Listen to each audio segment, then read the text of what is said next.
ஆன்மீகம் தொடங்கும் இடம், உணரும் இடம், இறைவனின் இல்லம், தலைவனின் இருப்பிடம், அரசனின் உறைவிடம். எங்கும் நிறைந்திருக்கும் இறை சக்தியை உணர இறைவன் குடிகொண்டு இருக்கும் இடம்தான் இந்த அற்புதமான கோவில். கோ என்றால் அரசன், இல் என்றால் இல்லம். அரசனுடைய இல்லம் மக்களின் ஆலயம். கோவிலை தேவஸ்தானம், ஆலயம், அம்பலம் மற்றும் தளி என்று மக்களால் அழைக்கப்படுகிறது. பழங்காலத்தில் கோவிலை நிர்மாணிப்பது ஒரு அரசனின் பொறுப்பு. கோவிலை நிர்மாணிப்பதன் மூலம் பல கஷ்டப்படும் குடும்பங்களுக்கு வேலை வாய்ப்புகள் கிட்டியது. அர்ச்சகர்கள், பராமரிப்பு மற்றும் நிர்மாணிப்பு போன்ற வேலைகளின் மூலம் பல குடும்பங்கள் வாழ்ந்தன.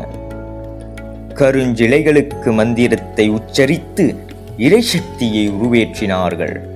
இறைவன் சிலைகளிலும் இறங்கி அருள்பாலிப்பார் என்ற சமயவாதிகளின் நம்பிக்கையின் வழி மனிதனின் நம்பிக்கை இறுதி மூச்சியிலும் திடமாக நின்றதன் காரணம் என்னவென்றால், இறைவனின் நம்பிக்கையே. மனிதனுக்கு அசாதாரணமான இந்த நம்பிக்கை கொடுக்கும் கோவிலை பற்றின சூட்சமத்தை தெரிந்து கொள்வோம் வாருங்கள்.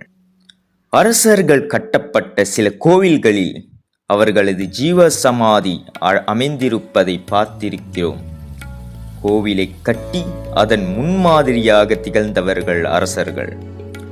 ஓடி ஓடி ஓடி ஓடி உட்கலந்த ஜோதியில் நாடி நாடி நாடி நாடி நாட்களும் கழிந்து போய் வாடி வாடி வாடி வாடி மாண்டு போன மாந்தர்கள் கோடி கோடி கோடி கோடி எண்ணிறந்த கோடியே என்ற சிவவாக்கியரின் பாடலுக்கேற்ப பாத விரல்கள் கலசம், பாதங்கள் கோபுரம், பிரஜாபதியே கொடிமரம், தொப்புளே பலியிடம், இருதய கமலமே நந்தி, சிரசுக்குள் இருக்கும் சிவசக்தியே சிவலிங்கமாய் வெளியே காட்டினார்கள்.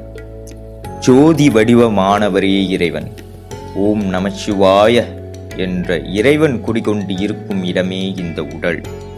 மூலாதாரம், சுவாதிஸ்தானம், மணிப்பூரகம், அநாகதம், விசுத்தி, ஆஜ்னா, சகாசரம் உள்ளடங்கிய இந்த கோவில் இறைவனால் கொடுக்கப்பட்டது, இயற்கையால் கொடுக்கப்பட்டது. இறைவனை உணர்ந்து உணர்வுபூர்வமாக வழிபடுங்கள். நன்றி, வணக்கம்.